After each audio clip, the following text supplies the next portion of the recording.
Ah. Love Twizzlers. Dmogul, we meet again. Or for the first time. Same thing, really. I see you got yourself some Twizzlers. Twizzlers are tasty time. I love them. But as good as they are, they're not as good as, say, I don't know, macaroni and cheese, cold, from Popeyes.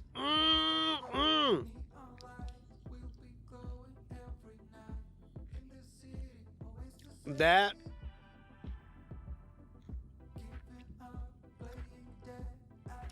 was not macaroni and cheese.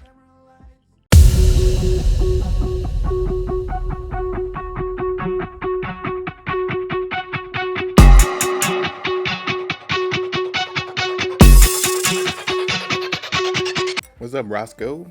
How's it going, man? Just eating dinner right now. Ooh, eating dinner, huh? Oh, what are you having? That looks really good. What is it? Looks like a fettuccine Alfredo. Nice. Heard you got you a iPhone 12 Pro Max. Yep. Here you got a Canon 90D. All right, it's time to get serious. Yes, I do own a Canon 90D, and that is what this is being recorded on right now, 4K 24p, and it does 4K up to 60p. No, it doesn't. It does 4K up to 30p, 1080 up to 120p. Granted, when you're doing the 120, you don't get any audio and you don't get any autofocus, which is a bit of a bummer. And maybe that's just because of the camera's price point, or maybe it's because of the Canon Cripple Hammer. I personally don't believe in that, but there's people out there that are really treading that conspiracy theory line, believing such things, and that's their business. I'm not going to get into that or them right here, right now. Now, in comparison of a camera, which one would you rather use? Your DSLR or your iPhone? If it's just for something where I just kind of want to run and gun, I much prefer the cell phone, because the iPhone 12 will capture everything brilliantly. It's pretty nice, but it doesn't quite take up for... It doesn't replace a Sony or a Canon Mirrorless or even a traditional DSLR. But yeah, still nice. Well, obviously, I would rather shoot on the Canon 90D.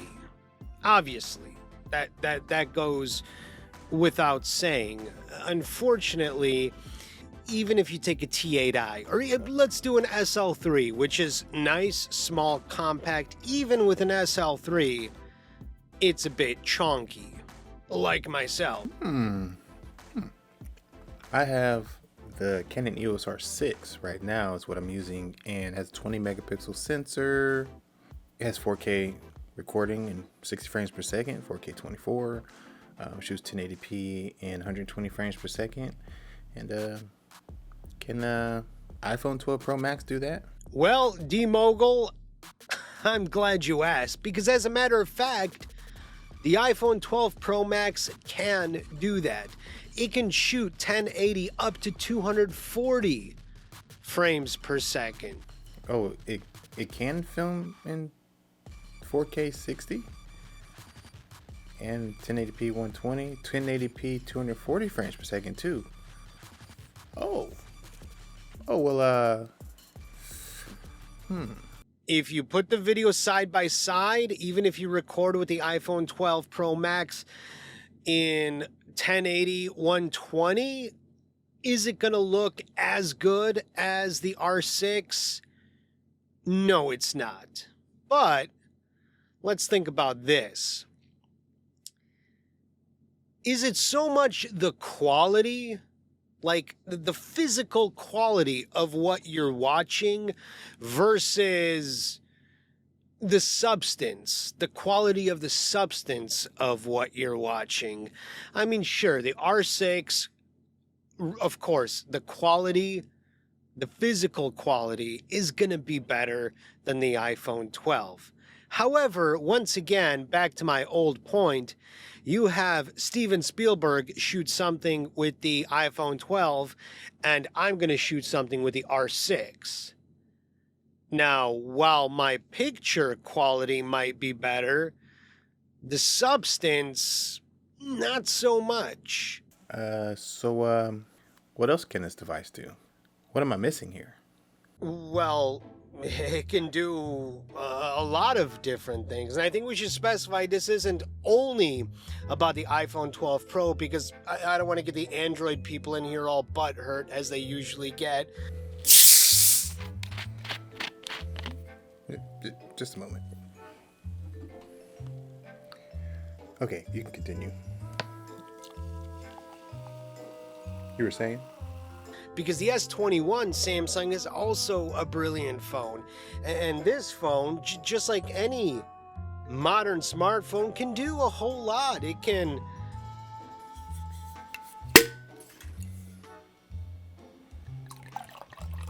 Ah, really? This is an important app for me. It's called Willy Weather.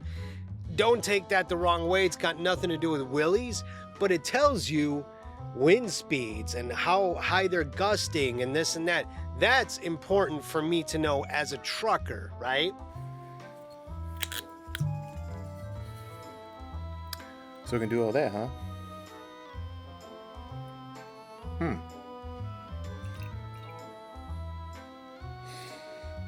What else? It could do phone calls, which is an awesome feature to have for a phone. Text messaging, music, podcasts. I got all my streaming stuff right there. You know, you stream your Netflix, Amazon Prime, Hulu, whatever, CBS, Peacock, Discovery Plus. Pretty much got them all, right? It can do all that.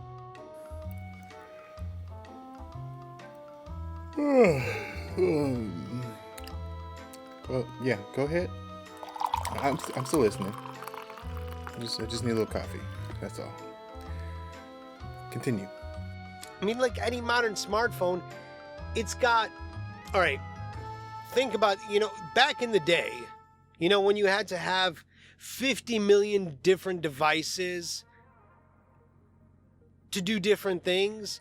You had your tape player, you had your audio recorder, you had your TV, your VCR, or your Betamax, or your Laserdisc, whatever.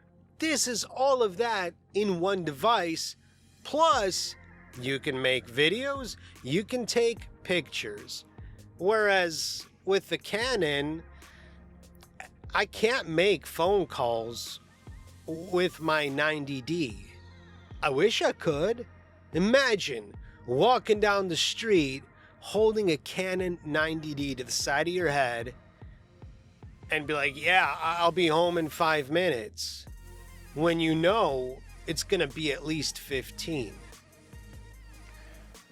On one end, you can take phone calls, text message your friends, go on instant messaging apps, Facebook, Snapchat. You can even order a pizza. And then right after you're done with that, you can film a video, take some pictures.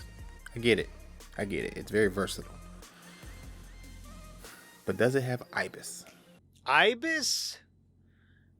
Well, hey Siri, what is IBIS? Irritable bowel syndrome, referred to previously as spastic or nervous colon, and spastic bowel, is a functional gastrointestinal disorder characterized by a group of symptoms accompanied together that include abdominal pain and changes in the consistency of bowel movements. Do you want me to keep reading? No. I don't think it has that. Oh! Hell yes it has IBIS! It has IBIS for days! I don't know if that's a saying, but it sounds like something cool kids would say these days. This is a completely handheld shot on the iPhone 12 Pro Max. And as you can see, it's very, very steady. Now, obviously, this isn't a good example of how the IBIS works because I'm not really walking along or moving around, but still, it helps keep the shot very steady. And that IBIS also helps in low light photography.